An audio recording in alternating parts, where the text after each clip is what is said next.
बिस्मिल्लाहिर्रहमानिर्रहीम। अस्सलाम वालेकुम। Physics second year chapter number 11 heat. अब इस चैप्टर को पढ़ रहे थे और इस चैप्टर के अंदर हमने हीट के कॉन्सेप्ट पे बात की। इसके अलावा टेम्परेचर को डिस्कस किया, टेम्परेचर के स्केल्स जिसमें सेल्सियस आता है, फ़ारेनहाइट और केल्विन को डिस्कस किया। आज का जो लेक्चर है वो लेक्चर मुश्तमिल होगा कुछ न्यूमेरिकल्स प्रॉब्लम्स हैं कुछ जो कि टेम्परेचर के स्केल्स के मुतालिक। इसके अलावा हम ये देखेंगे हीट के इफ़ेक्ट्स के बारे में कि हीट के कौन कौन से असरात हैं जो किसी ऑब्जेक्ट पर पड़ते हैं, और इन्हीं इफेक्ट में हम एक इफेक्ट को डिटेल में डिस्कस करने जाएंगे और वो इफेक्ट होगा थर्मल एक्सपेंशन।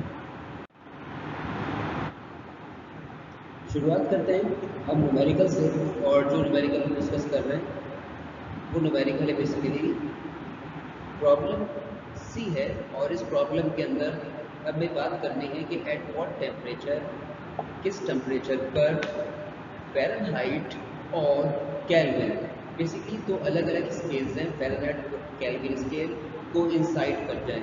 हमें बात करनी है एक एग्जैक्ट वैल्यू बतानी है जिस पर ये दो स्केल्स जो हैं ये दोनों एक दूसरे के साथ मैच कर जाएं वैल्यूज। मिसाल के तौर पर ये दो स्केल्स हैं।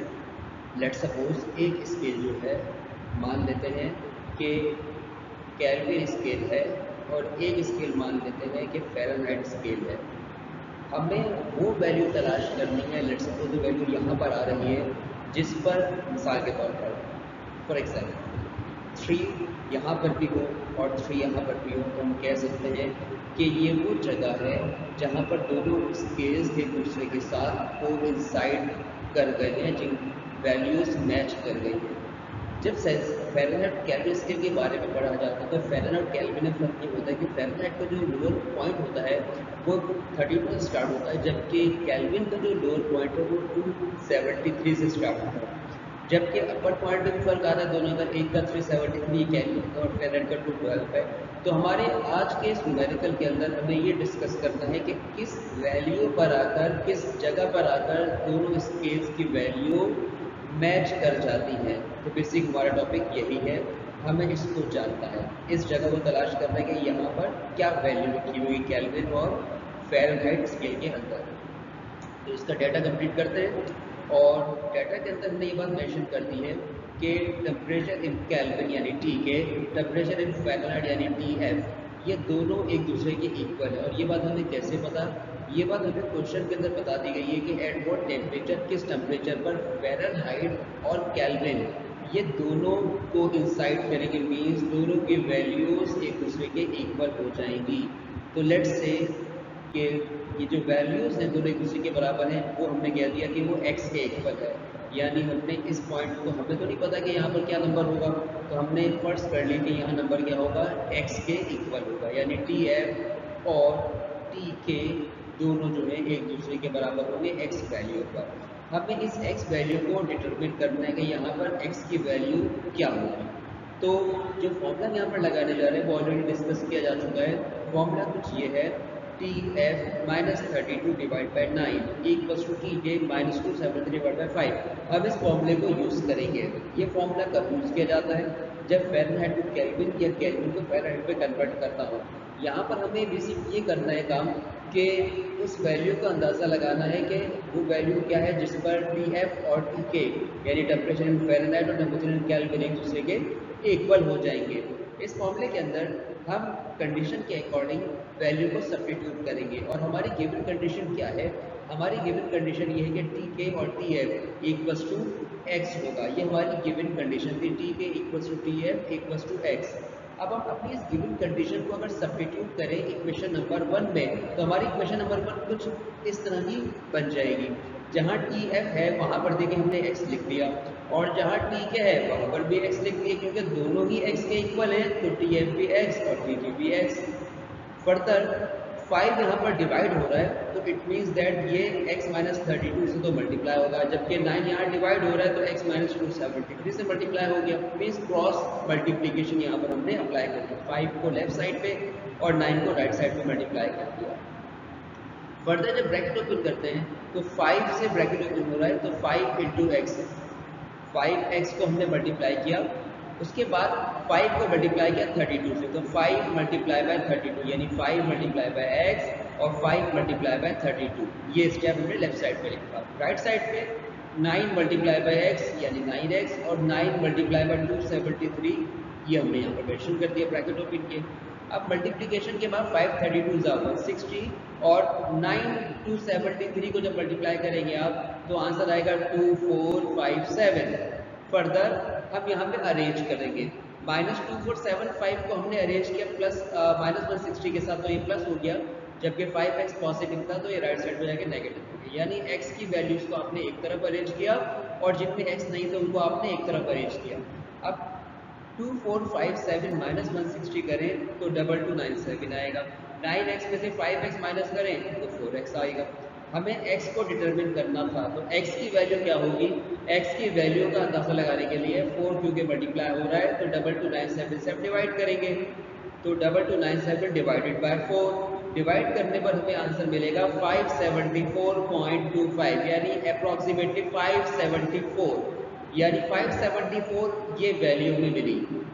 574 ये वैल्यू जो हमें मिल रही है ये वो पॉइंट है जिस पर केल्विन और सेल्सियस, जिस पर केल्विन और फ़ारेनहाइट दोनों एक दूसरे के इक्वल होंगे अगर वैल्यूज, तो वो वैल्यू क्या होगी? 574.25। तो हमें आंसर मिला कि at what temperature do the Fahrenheit and Kelvin scale coincide. तो हमारा जवाब होगा the temperature at which Fahrenheit Kelvin coincide, the value of coincide is equal to 574.25 degree.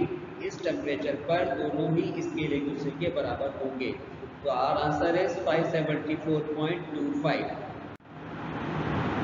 बात करते हैं हीट के इफेक्ट्स के बारे में कि हीट के इफेक्ट कौन कौन से होते हैं। हमने ये तो पढ़ा है कि हीट का मतलब कि हीट बेसिकली जब हर एक हीट को डिफाइन करते हैं, हीट का मतलब होता है amount of energy, transfer of basically form of energy that is transferred from one object to another object, यानी हॉट बॉडी से कोल्ड बॉडी की तरफ जाती है, उस अमाउंट ऑफ एनर्जी को हम हीट कहते हैं, जो कि एक बॉडी से दूसरी बॉडी की तरफ जाती है, उस अमाउंट को। तो ये तो हीट की डेफिनेशन थी, लेकिन हमें आज हीट की डेफिनेशन के बारे में बात नहीं करनी, हमें बात करनी है हीट के इफेक्ट्स के बारे में। हीट के कौन कौन से इफेक्ट्स होते हैं? तो हीट के बहुत सारे इफेक्ट्स हैं, लेकिन हम यहाँ पे जो बात करने जा रहे हैं वो 3 तरह के इफेक्ट से बात करेंगे। पहला इफेक्ट है change in temperature of body, second effect है change in shape of body, third effect है change of state of matter. तो शुरुआत करते हैं change in temperature of body. हम जानते हैं जैसे ही हम किसी ऑब्जेक्ट को हीट सप्लाई करते हैं तो हीट सप्लाई करने के बाद उस ऑब्जेक्ट के टेम्परेचर के अंदर इजाफा हो जाता है और कुछ देर के बाद जैसे उसमें से हीट रिलीज होती है तो उसका टेम्परेचर डिक्रीज और वो कूल डाउन हो जाता है। तो हीट का इफेक्ट ये हुआ कि जब किसी ऑब्जेक्ट को हीट दी जाती है, जब कोई ऑब्जेक्ट हीट गेन करता है तो टेम्परेचर में इजाफा हो जाता है, और जब कोई ऑब्जेक्ट हीट लूज करता है तो टेम्परेचर के अंदर कमी आ जाती है। इसी बात को यहाँ पर मेंशन किया गया है। जब सूरज लेट सपोज मौजूद है यहाँ पर तो वो अपनी हीट ट्रांसफर कर रहा है, तो हीट ट्रांसफर करने से टेम्परेचर में इजाफा हो रहा है, और जब बर्फ़ मौजूद है तो बर्फ़ की मौजूदगी में टेम्परेचर के अंदर कमी हो रही है। तो बेसिकली ये एग्जाम्पल हमें बता रही है कि हीट की मौजूदगी टेम्परेचर का इजाफे का सबब बनती है, और हीट की गैर मौजूदगी, जब हीट कम हो वहाँ पर यानी कोल्ड बॉडी हो, तो कोल्ड बॉडी के अंदर भी बेसिकली हीट लूज हो चुकी है। यानी अगर हम बात करते हैं हॉट बॉडी के हवाले से, तो हॉट बॉडी अपनी हीट को ट्रांसफर करती है और कोल्ड बॉडी हीट को गेन कर जाती है। और जब बात की जाए उस बॉडी के जिसको हीट ट्रांसफर कर रहे हैं तो वो अपने टेम्परेचर को बढ़ा लेती है। ठीक इसी तरीके से हम बात करें change in shape of body की, तो जब किसी ऑब्जेक्ट को हीट सप्लाई की जाती है तो हीट सप्लाई करने के बाद ऑब्जेक्ट की शेप तब्दील हो जाती है, मतलब उसकी लेंथ, उसका वॉल्यूम, उसका एरिया वगैरह चेंज हो जाता है। पहला इफेक्ट क्या था? किसी ऑब्जेक्ट को हीट देने पर वो चीज़ गर्म हो जाती है, और अगर हम उसी ऑब्जेक्ट को फ्रिज में रख दें तो उसका टेम्परेचर गिर जाता है।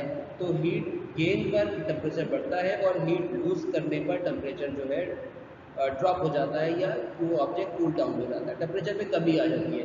इसी तरीके से जब हम किसी ऑब्जेक्ट को मुसलसल हीट सप्लाई करते रहते हैं, तो हीट सप्लाई करने के बाद उसके अंदर एक्सपेंशन आना शुरू हो जाता है, वो अपनी साइज़ को, अपने शेप को चेंज करना शुरू कर देती है, जिसको हम थर्मल एक्सपेंशन कहते हैं।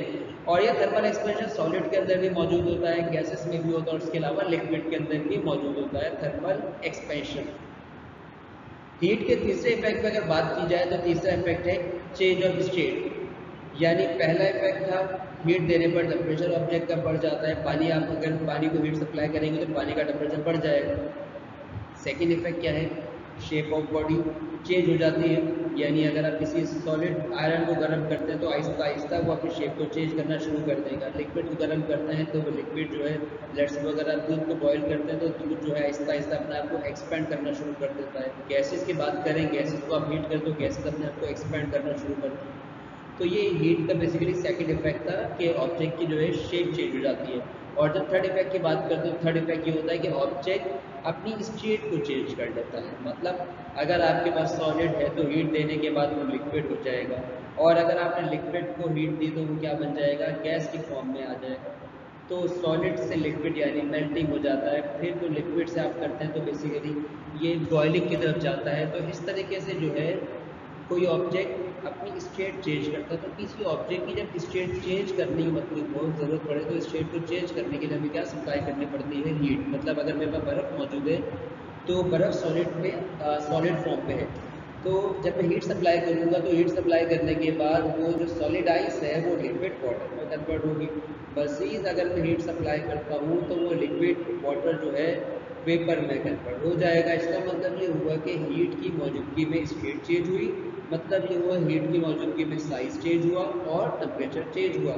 ये हीट के इफेक्ट कहलाते हैं।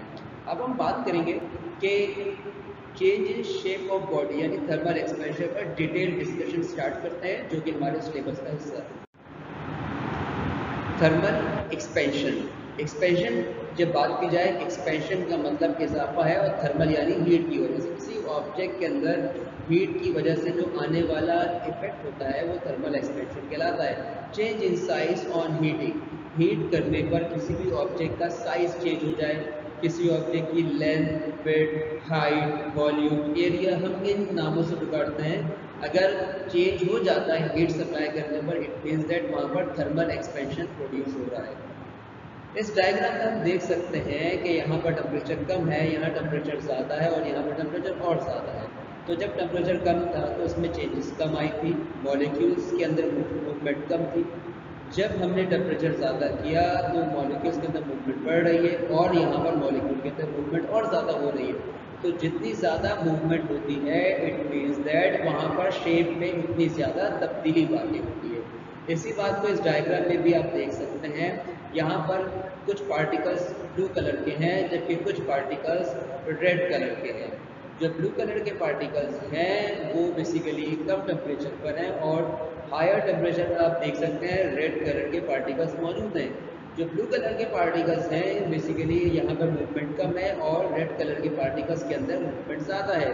इट मीन्स दैट जब पार्टिकल्स के पास हीट कम होगी, टेम्परेचर कम होगा, तो वहाँ पर चेंजेस ज़्यादा प्रोड्यूस नहीं होंगी। जैसे जैसे आप टेम्परेचर इंक्रीज करेंगे तो आप देख सकते हैं मॉलिक्यूल्स के बीच में गैप बढ़ रहा है, और जब गैप में इजाफा हो रहा है इट मीन्स दैट उसकी शेप में चेंजेस आ रही है।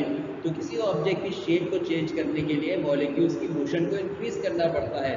जब आप मॉलिक्यूल की मोशन को इंक्रीज करने की बात करते हैं इट मीन्स दैट आप उसके टेम्परेचर को बढ़ाएंगे, हीट सप्लाई करेंगे। तो जब टेम्परेचर बढ़ाएंगे हीट सप्लाई कर तो उसके मॉलिक्यूल में वाइब्रेशन ज़्यादा हो जाएगी और ऑब्जेक्ट की साइज में तब्दीली वाक़ई होना शुरू हो जाएगी, जिसको हम कहते हैं थर्मल एक्सपेंशन।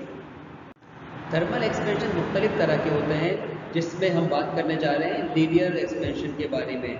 और भी होते हैं लेकिन पहले हम लीनियर एक्सपेंशन पर डिस्कशन करते हैं कि लीनियर एक्सपेंशन क्या होता है। एक्सपेंशन अगेन इजाफा है। लीनियर का मतलब जब बात की जाए तो लीनियर का मतलब ऐसा इजाफा जो वन डायमेंशन में हो, और वन डायमेंशन का मतलब यहाँ पर इजाफा लेंथ के अंदर हो सकता है, या लेंथ नहीं तो विड्थ में हो सकता है, विड्थ नहीं तो हाइट। यानी वन डायमेंशनल की कोई भी ऑब्जेक्ट अगर वन डायमेंशन अपने आप को इंक्रीज करता है हम उसे लीनियर एक्सपेंशन कहते हैं। जैसे कि डायग्राम में मौजूद है, आप देख सकते हैं कि जब हीट सप्लाई की जाती है तो हीट सप्लाई करने के बाद आहिस्ता आहिस्ता यहाँ पर उसकी जो लेंथ है वो बढ़ रही है। यहाँ पर भी आप देख सकते हैं हीट सप्लाई की जा रही है तो लेंथ बढ़ रही है। तो ये अलग अलग मटेरियल हैं तो अलग अलग एक्सपेंशन दोनों में हो रहा है। डेफिनेटली सेम एक्सपेंशन नहीं है, लेकिन बताने का मकसद यहाँ पर सिर्फ ये है कि हम दोनों को हीट सप्लाई कर रहे हैं और दोनों के अंदर एक चीज़ कॉमन है, दोनों के अंदर इजाफा हो रहा है लेंथ वाइज। जब कोई ऑब्जेक्ट अपने आप को लेंथ वाइज इंक्रीज करती है, जब उसमें लेंथ वाइज चेंजेस आती हैं तो इट मीन्स दैट वहाँ पर एक्सपेंशन होता है। उस एक्सपेंशन को हम नाम देते हैं लीनियर एक्सपेंशन। तो what is linear expansion? Linear expansion is increase in length. किसी भी ऑब्जेक्ट के अंदर लंबाई में अगर इजाफा हो जाए तो उसे हम लीनियर एक्सपेंशन कहते हैं, जिसको दूसरे एक टर्म में अगर मैं डिफाइन करूँ तो चेंज अगर हो रही इन वन डायमेंशन। किसी ऑब्जेक्ट के पास 3 डायमेंशन होती है, यानी लेंथ, विड्थ और हाइट। अगर सिर्फ उसकी एक डायमेंशन डिस्टर्ब और हीट सप्लाई करने के बाद, इसका मतलब वहाँ पर लीनियर एक्सपेंशन हो रहा है। अब हमें बात करनी है कि वो कौन से ऐसे असरात हैं जिस पर हमारा ये लीनियर एक्सपेंशन यानी हीट सप्लाई करने के बाद उसकी जो लेंथ होती है वो चेंज होती है। वो कौन से ऐसे फैक्टर्स हैं जिसको आप चेंज करें तो चेंज करने के बाद लेंथ के अंदर चेंज ज़्यादा हो जाए या लेंथ में चेंज कम हो जाए, यानी factors on which change in length depend. लंबाई में आने वाला जो चेंज है, लंबाई में आने वाला जो इजाफा है, वो किन फैक्टर्स पे डिपेंड्स करता है, वो हमें बात करनी है। तो एक डायग्राम आपके सामने है। इस डायग्राम के अंदर हम एक रॉड की बात कर रहे हैं। ये एक रॉड है और इसकी जो शुरू में लेंथ है वो L के बराबर है।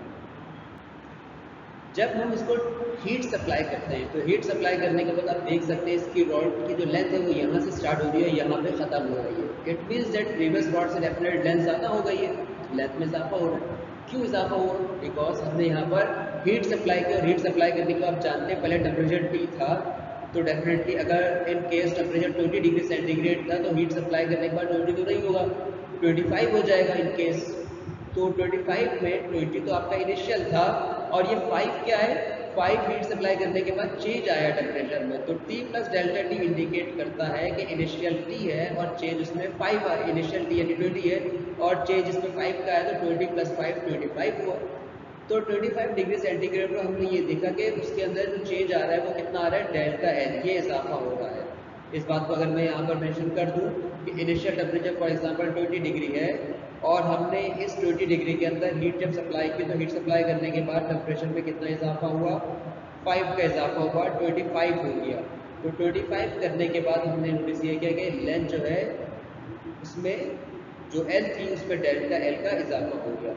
अब एक और डायग्राम पे गौर करें। इस डायग्राम के अंदर जो हमने रॉड ली है वो प्रीवियस रॉड का डबल है, यानी अगर इसकी लेंथ L थी तो इसकी लेंथ कितनी हो गई है? 2L के बराबर हो गई है। अगर इसकी लेंथ L है तो इसकी लेंथ 2L के बराबर हो गई है।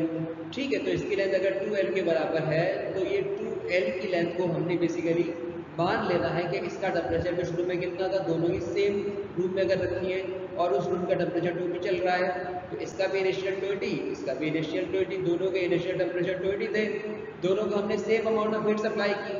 तो जब same amount of heat supply की तो इसके ये 20 डिग्री और हीट सप्लाई करने के बाद इसके टेम्परेचर के अंदर भी हमने कितना इजाफा किया? 5 का इजाफा किया। तो देख सकते हैं आप कि दोनों में ऐसा बिल्कुल नहीं है कि दोनों को हम अलग अलग हीट सप्लाई कर रहे हैं, दोनों को हमने amount of heat same supply किया। ये बात हम कैसे कह सकते हैं? इसलिए कह सकते हैं कि दोनों के अंदर जो टेम्परेचर में इंक्रीज हुआ है 5 का इंक्रीज हुआ है, 5 का चेंज आया है, लेकिन दोनों में फ़र्क किस बात का है? फ़र्क इस बात का है कि ये जो रॉड है इसकी लेंथ L है, इसकी रॉड की लेंथ 2L है, मतलब लेट्स सपोज इसकी लेंथ जो है 10 मीटर है, तो इसकी लेंथ जो है मान लेते हैं फॉर एग्जांपल इसकी लेंथ जो है 10 मीटर है, तो इसको डबल कर दिया आपने, तो डबल 10 का डबल क्या होगा? 10 टू ज़ा यानी कि 20 मीटर। तो इसकी लेंथ 20 मीटर है। बस ये बुनियादी फ़र्क है कि दोनों की लेंथ अलग अलग है, एक की लेंथ 10 तो दूसरी की लेंथ 20, जबकि दोनों को same amount of heat supply किया गया। हमने ये नोटिस किया कि जब हम लेंथ डबल कर देंगे तो लेंथ डबल करने के बाद जो चेंज होगा वो ज़्यादा हो जाएगा। इसका मतलब ये होता है कि जब आप इनिशियल लेंथ को बढ़ा देंगे, अगर इनिशियल लेंथ L होगी तो चेंज कम आएगा, और जब इनिशियल लेंथ 2L होगी तो चेंज ज़्यादा आएगा। तो चेंज ज़्यादा करना है, अगर आपने किसी ऑब्जेक्ट की लेंथ को ज़्यादा इंक्रीज करना है तो उसके लिए बुनियादी शर्त क्या है, बुनियादी फैक्टर क्या है? वो ये है कि आप जो है डेल्टा L यानी चेंज इन लेंथ को इंक्रीज करने के लिए बेसिकली आप किस पे गौर करेंगे? लेंथ पर। ओरिजिनल लेंथ कितनी है, इनिशियल लेंथ कितनी है। अगर इनिशियल लेंथ कम होगी तो चेंज कम आएगा, इनिशियल लेंथ ज़्यादा होगी तो चेंज भी ज़्यादा आएगा। तो हम इस बात को लिखें अगर, तो हम मैथमेटिकली इस बात को यूँ लिखेंगे कि चेंज इन लेंथ, चेंज मतलब डेल्टा, L मतलब length, change in length is directly proportional to L, यानी इनिशियल लेंथ कितनी है मेरे पास, अगर इनिशियल लेंथ मेरे पास ज़्यादा है तो इट मीन्स दैट वहाँ पर जो है चेंज ज़्यादा आएगा। तो ज़्यादा चेंज लाने के लिए आपको किस चीज़ पे बात करनी होगी? आपको बात करनी होगी ओरिजिनल लेंथ पर। ये पहला फैक्टर हो गया जिस पर लेंथ का चेंज डिपेंड करता है। अब बात करते हैं दूसरे फैक्टर पर, और दूसरा फैक्टर हमारा ये है कि change in length is directly proportional to change in temperature. अब इस पे डिपेंड कैसे करती है चेंज इन लेंथ, तो इस पे गौर करते हैं। अगेन एक डायग्राम हमारे सामने शो हो रही है। वो डायग्राम के अंदर हम एक रॉड कंसीडर कर रहे हैं जिसकी लेंथ जो है एल के इक्वल है, यहाँ से स्टार्ट हो रही है और खत्म यहाँ पे हो रही है, ये इनिशियल लेंथ इसकी। और लेट्स से रूम टेम्परेचर, तो रूम टेम्परेचर हम मान लेते हैं 20 डिग्री, ये हमारा रूम टेम्परेचर है 20 डिग्री के बराबर। ठीक है, अब हम जो है हीट सप्लाई करेंगे। जब हीट सप्लाई करते हैं तो हीट सप्लाई करने के बाद इनिशियल टेम्परेचर तो T यानी 20 था, और हीट सप्लाई करने के बाद मान लेते हैं कि हमारा टेम्परेचर जो रॉड का बढ़ा है वो बढ़ चुका है 10, इजाफा हो चुका है। तो कितना हो गया 20 + 10 30। तो हमने बेसिकली टेम्परेचर के अंदर कितना इजाफा कर दिया 20 से 10, और फाइनल टेम्परेचर कितना हो गया 30 डिग्री के इक्वल हो गया। तो 30 डिग्री टेम्परेचर बढ़ चुका है इस रॉड का, डेफिनेटली हमने हीट सप्लाई की है। तो हीट सप्लाई करने के बाद हमने नोटिस किया क्योंकि अब जो रॉड है हमारे पास, उस रॉड की लेंथ पहले जो थी उससे ज़्यादा हो चुकी है। जो इजाफा हुआ है उसको आप एल नहीं कहेंगे क्योंकि वो तो चेंज आ चुका है। उस चेंज को हम नाम क्या दे दिया डेल्टा एल का। डेल्टा मीन्स चेंज, चेंज का मतलब इजाफा है यहाँ पर, और एल मीन्स किस चीज़ में इजाफा हो रहा है, लंबाई में इजाफा हो रहा है। तो लंबाई में आने वाला इजाफा किसकी वजह से, टेम्परेचर बढ़ने की वजह से, यानी हीट सप्लाई की। अब इसी रॉड को कंसिडर करना है फिर से हमें जिसकी लेंथ एल है। इस बार हम उसमें जो टेम्परेचर का चेंज करेंगे वो पिछले वाले से डबल करेंगे, यानी पहले 10 था तो अब 2 डेल्टा टी, मतलब टेम्परेचर डबल आपने उसका करना है। लेट्स सपोज अगर ये 20 था इनिशियल टेम्परेचर आपके पास, तो plus 2 delta T. 2 delta T, पहले डेल्टा टी कितना 10 था, पहले डेल्टा टी 10 था, अभी ट्वाइस ऑफ डेल्टा टी करते हैं तो 10 मल्टीप्लाई बाय 2। 10 मल्टीप्लाई बाय 2 मतलब 10 2 जा 20। अभी टेम्परेचर कितना हो गया 20 + 20 40, यानी टेम्परेचर ज़्यादा आपने बढ़ा दिया है। पहले टेम्परेचर आपने 10 डिग्री बढ़ाया था, अभी टेम्परेचर 20 डिग्री बढ़ा दिया आपने। मीन्स आप इस रॉड को ज़्यादा, इस रॉड को जो है पहले 10 डिग्री तक हीट कर रहे थे, अब आप इसी रॉड को 20 डिग्री तक हीट करेंगे। जब 20 डिग्री तक हीट करेंगे इट मीन्स दैट आप ज़्यादा हीट सप्लाई कर रहे हैं, ज़्यादा गर्म कर रहे हैं। जब आप ज़्यादा गर्म करेंगे तो आप ये नोटिस करेंगे कि पहले जो इजाफा डेल्टा एल आ रहा था इसके अंदर वो कम था, अब इजाफा क्या आएगा, ज़्यादा आएगा। तो किसी रॉड के अंदर अगर आप चाहते हैं कि थर्मल एक्सपेंशन का रेट ज़्यादा हो, चेंज ज़्यादा आए, तो चेंज को ज़्यादा करने के लिए सेकंड फैक्टर क्या होगा, आप उस रॉड का जो टेम्परेचर का फैक्टर है, टेम्परेचर चेंज का, उसमें ज़्यादा इजाफा करें। जितना ज़्यादा आप टेम्परेचर चेंज करेंगे, देखिए मैंने पहले 10 का चेंज लाया, फिर 20 का चेंज लाया, अगर मैं चेंज 100 डिग्री का ले आऊँ इट मीन्स दैट उस रॉड के अंदर एक्सपेंशन और ज़्यादा होगा। तो किसी भी रॉड के अंदर अगर लंबाई में इजाफा चाहिए तो लंबाई में इजाफा करने के लिए, लेंथ को चेंज करने के लिए आपको किस चीज़ में बात करनी होगी, टेम्परेचर के चेंज पर। जितना ज़्यादा टेम्परेचर में चेंज आएगा, जितना ज़्यादा हीट करेंगे, वो रॉड एक्सपेंशन करती जाएगी। हमने दो फैक्टर को डिस्कस किया। पहला फैक्टर था कि चेंज इन लेंथ डिपेंड करता है ओरिजिनल लेंथ पर, सेकंड फैक्टर था चेंज इन लेंथ डिपेंड करता है टेम्परेचर के चेंज पर। इन दो फैक्टर की वजह से आप लेंथ में चेंज ज़्यादा कर सकते हैं, आप लेंथ बढ़ा दें और टेम्परेचर का चेंज पे इजाफा ले आए। अब हम इन दोनों फैक्टर्स को अगर एक इक्वेशन के अंदर कंबाइन करना चाहें तो कंबाइन करने के लिए हमें डेल्टा एल दोनों में कॉमन था, तो हमने एक बार लिखा एल और डेल्टा टी को हमने एज इट इज एक बना दिया expression. Delta L is proportional to L. इस एक्सप्रेशन का मतलब इस एक्सप्रेशन का मतलब ये हुआ कि लेंथ में जो चेंज आ रहा है वो डिपेंड करता है ओरिजिनल लेंथ पर और डिपेंड करता है टेम्परेचर के चेंज पर। ये दो फैक्टर्स हैं जिस पर डिपेंड करता है। अब उसके बाद हम जानते हैं ये जो आपको अल्फा नजर आ रहा है, ये प्रोपोर्शन का साइन नजर आ रहा है, इसकी जगह पर हमने कांस्टेंट लेकर आए और यहाँ जो कांस्टेंट लगा उस कांस्टेंट को हम अल्फा कहते हैं। ये अल्फा है क्या? अल्फा बेसिकली रिप्रेजेंट करता है कांस्टेंट ऑफ प्रोपोर्शनैलिटी को, और इसका पर्पस यहाँ पर यह है कि अल्फा रिप्रेजेंट कर रहा है यहाँ पर कोएफिशिएंट ऑफ लीनियर एक्सपेंशन को। तो alpha basically constant of proportionality है और इसका मतलब यहाँ पर है कोएफिशिएंट ऑफ लीनियर एक्सपेंशन। अगर हम बात करें कि अल्फा है क्या, तो इसको आने वाली स्लाइड पर डिस्कस करेंगे अल्फा को मजीद डिटेल में, ये अल्फा एग्जैक्टली डिफाइन क्या करता है। तो बेसिकली हमें एक फॉर्मूला मिल चुका है जिसके थ्रू हम क्या कर सकते हैं, किसी भी ऑब्जेक्ट के अंदर ये जान सकते हैं लेंथ में चेंज कितना आएगा, यानी delta L equals to alpha at delta T. ये वो तीन फैक्टर थे, अगर जिसको आप मल्टीप्लाई करें तो आप पता लगा सकते हैं किसी भी ऑब्जेक्ट के अंदर लेंथ में चेंज कितना आएगा। Expression of final length discuss करने जा रहे हैं। फाइनल लेंथ के एक्सप्रेशन को, फाइनल लेंथ से मुराद क्या है, पहले इस पर बात करते थे कि एक कोल्ड रॉड थी जिसका टेम्परेचर डेफिनेटली कम था और उसकी लेंथ एल थी। हमने उसे हीट किया, तो हीट करने के बाद तो आप जानते हैं कि वो रॉड कोल्ड तो नहीं रहेगी, वो हॉट की तरफ चली जाएगी। अब उसकी लेंथ चेंज हो जाएगी। कितनी चेंज हो जाएगी? तो पहले यहाँ से लेकर यहाँ तक एल थी, तो इतना इजाफा हुआ ना लेंथ का, तो डेल्टा एल कह दिया। अभी उसकी लेंथ कितनी है? लेट सपोज मैं आपसे कहता हूँ कि पहले उसकी लेंथ जो थी वो 1000 मीटर थी, ठीक है, और उसके अंदर इजाफा होता है, फॉर एग्जाम्पल 1 मीटर का इजाफा हो गया है। तो 1000 मीटर इनिशियल थी, चेंज उसका 1 मीटर आया। अब उसकी फाइनल लेंथ क्या हो गई? तो फाइनल लेंथ के लिए आपको क्या करना चाहिए? 1000 मीटर की वैल्यू में 1 मीटर की वैल्यू को आपने प्लस करना होगा। जब 1000 में 1 को आप प्लस करेंगे तो क्या पता लग जाएगा आपको? अब जो रॉड है उसकी लेंथ क्या है? उसी लेंथ को हम कहेंगे फाइनल लेंथ। तो फाइनल लेंथ कैसे मालूम की जाती है? एल में डेल्टा एल को प्लस कर, एल में डेल्टा एल को प्लस कर। तो हमें भी कुछ यही काम करना है, एल प्लस डेल्टा एल, और फाइनल लेंथ को हमने रिप्रेजेंट किया एल डैश से, एल प्राइम से। जबकि डेल्टा एल का मतलब होता है एल्फा एल डेल्टा टी। तो इस एक्सप्रेशन, इस इक्वेशन में जहां डेल्टा एल है वहां हम लिख देंगे डेल्टा एल की value alpha L delta T. दोनों में एल कॉमन था तो हमने एल कॉमन लिया, ब्रैकेट में रह गया 1 प्लस एल्फा डेल्टा टी। ये इक्वेशन हमें बता रही है फाइनल लेंथ की कैलकुलेशन के बारे में। अगर हमें किसी रॉड की फाइनल लेंथ कैलकुलेट करनी हो तो हम उसके लिए क्या फॉर्मूला यूज करेंगे? L prime equals to L bracket 1 plus alpha delta T. Coefficient of linear expansion, coefficient linear expansion जिसको हम अल्फा से रिप्रेजेंट करते हैं, ये अल्फा बेसिकली है क्या?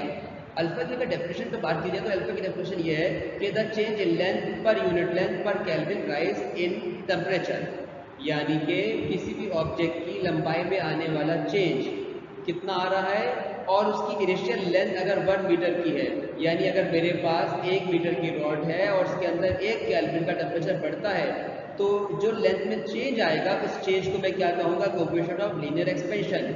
जबकि अल्फा को डिटरमिन करने का फॉर्मूला क्या है? Delta L upon L delta T. अगर मुझे अल्फा यानी कोफिशिएंट लीनियर एक्सपेंशन को मालूम करना है तो मैं उसको इस फॉर्मूले के थ्रू मालूम करूँगा। यूनिट ऑफ अल्फा, अल्फा के यूनिट को डिस्कस करेंगे।